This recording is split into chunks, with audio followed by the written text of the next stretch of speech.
Assalamualaikum warahmatullahi wabarakatuh. Hai guys, perkenalkan nama saya Syafina Puspa Chandra, NIM 1866038 dari kelas 5B Keuangan dan Perbankan.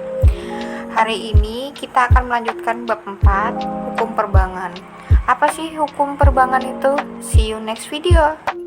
Definisi bank dan hukum perbankan. Bank adalah badan yang bertujuan untuk memuaskan kebutuhan-kebutuhan akan kredit, baik dengan ada pembayaran sendiri dan dengan uang yang diperolehnya dari orang lain untuk maksud itu, maupun dengan jalan mempertukarkan alat-alat pertukaran baru berupa uang giral. Undang-Undang Nomor 10 Tahun 1998 tentang Perbankan Pasal 1 Ayat 1 adalah perbankan adalah segala sesuatu yang menyangkut tentang bank. Ayat 2, bank adalah badan usaha yang menghimpun dana dari masyarakat dalam bentuk simpanan dan menyalurkannya kepada masyarakat dalam bentuk kredit. Kita bisa mengambil kesimpulan bahwa usaha yang dapat disebut sebagai bank hanyalah usaha yang memenuhi ketentuan dan termasuk dalam ruang lingkup sebagaimana yang digariskan dalam pasal 1 ayat 1 2 Undang-Undang Nomor 10 Tahun 1998 tentang Perbankan. Yang kedua, kegiatan-kegiatan perbankan menurut Undang-Undang Nomor 10 Tahun 1998 tentang Perbankan. Yang pertama, kita akan membahas bank umum. Bank umum adalah bank yang melaksanakan kegiatan usahanya secara konvensional atau berdasarkan prinsip syariah dalam kegiatannya, memberikan jasa dalam lalu lintas pembayaran. Kegiatan bank umum yang pertama melakukan kegiatan dalam valuta asing, yang kedua melakukan kegiatan penyertaan modal pada bank, yang ketiga melakukan kegiatan penyertaan sementara pada perusahaan yang gagal mengembalikan kredit, yang keempat bertindak sebagai pendiri dan pengurus dana pensiun. Bank umum dilarang melakukan penyertaan modal, melakukan usaha lain di luar kegiatan usaha.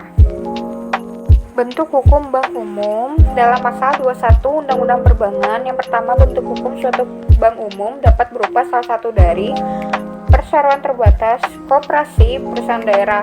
Yang kedua, bentuk hukum suatu bank perkreditan rakyat dapat berupa salah satu dari perusahaan daerah, koperasi, perseroan terbatas, dan bentuk lain yang ditetapkan peraturan pemerintah. Ketentuan ini dimaksudkan untuk memberikan wadah bagi penyelenggara lembaga perbankan yang lebih kecil dari bank perkreditan rakyat. Selanjutnya, bank perkreditan rakyat adalah lembaga keuangan bank yang melaksanakan kegiatan usaha secara konvensional atau berdasarkan prinsip syariah yang dalam kegiatannya tidak memberikan jasa dalam lalu lintas pembayaran. Berbeda dengan bank umum tadi ya. Kegiatan bank perkreditan rakyat yang pertama menghimpun dana dari masyarakat di dalam bentuk simpanan berupa deposito berjangka, tabungan dana. Yang kedua, memberikan kredit. Yang ketiga, menyediakan pembiayaan bagi nasabah berdasarkan prinsip syariah sesuai dengan ketentuan yang ditetapkan oleh Bank Indonesia. Yang keempat, menempatkan dananya dalam bentuk sertifikat Bank Indonesia, deposito berjangka, sertifikat deposito, dan tabungan. Bank perkreditan rakyat dilarang yang pertama melakukan penyertaan modal, yang kedua melakukan usaha perasuransian, yang ketiga melakukan kegiatan valuta asing, yang keempat menerima simpanan berupa giro dan ikut serta dalam lalu lintas pembayaran. Rahasia bank adalah segala sesuatu yang berhubungan dengan keterangan mengenai nasabah penyimpan dan simpanan nasabah. Bank wajib merahasiakan segala sesuatu yang berhubungan dengan keterangan mengenai nasabah penyimpan dan simpanan nasabah dalam Undang-Undang Nomor 10 Tahun 1998 Pasal 1 Angka 28. Pengecualian bank. Bank wajib merahasiakan keterangan-keterangan mengenai nasabah penyimpan dan simpanannya, namun ada beberapa pengecualian dapat membuka dalam beberapa hal sesuai dengan UU Nomor 10 Tahun 1998 tentang Perbankan dalam Pasal 40 ayat 1, Pasal 41, Pasal 41A, Pasal 42, Pasal 43, dan Pasal 44. Yang pertama, untuk kepentingan perpajakan, pimpinan Bank Indonesia atas permintaan Menteri Keuangan berwenang mengeluarkan perintah tertulis kepada bank. Yang kedua, untuk penyelesaian piutang bank, pimpinan Bank Indonesia memberi izin kepada pejabat Badan Urusan Piutang dan Lelang Negara untuk memperoleh keterangan dari bank mengenai simpanan nasabah debitur.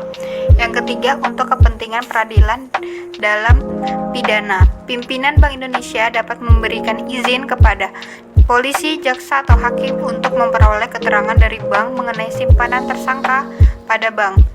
Yang keempat, dalam perdata bank, direksi bank yang bersangkutan dapat menginformasikan kepada pengadilan tentang keadaan keuangan nasabah. Yang kelima, untuk keperluan tukar-menukar informasi antar bank, direksi bank dapat memberitahukan keadaan keuangan nasabahnya kepada bank lain dalam rangka tukar-menukar informasi antar bank. Yang keenam, pemberian keterangan atas persetujuan bank. Bank wajib memberikan keterangan mengenai simpanan nasabah penyimpan pada bank yang bersangkutan kepada pihak yang ditunjuk oleh nasabah penyimpan tersebut atas permintaan, persetujuan, atau kuasa dari nasabah penyimpan. Sanksi-sanksi hukum terhadap pelanggaran rahasia bank. Menurut sistem Undang-Undang Perbankan Indonesia, maka sanksi pidana atas pelanggaran prinsip kerahasiaan bank ini bervariasi. Ciri khas dari sanksi pidana terhadap pelanggaran prinsip rahasia bank yaitu sebagai berikut. Yang pertama, terdapat ancaman hukuman minimal di samping ancaman maksimal. Yang kedua, antara hukuman penjara dan hukuman denda bersifat kumulatif bukan alternatif. Yang ketiga, tidak ada kolerasi antara berat ringannya ancaman hukuman penjara dengan hukuman denda. Selanjutnya, bank berdasarkan syariah. Lahirnya bank berdasarkan syariah di Indonesia telah menambah semarak khazanah hukum dan mempertegas visi tentang kehidupan perbankan Indonesia.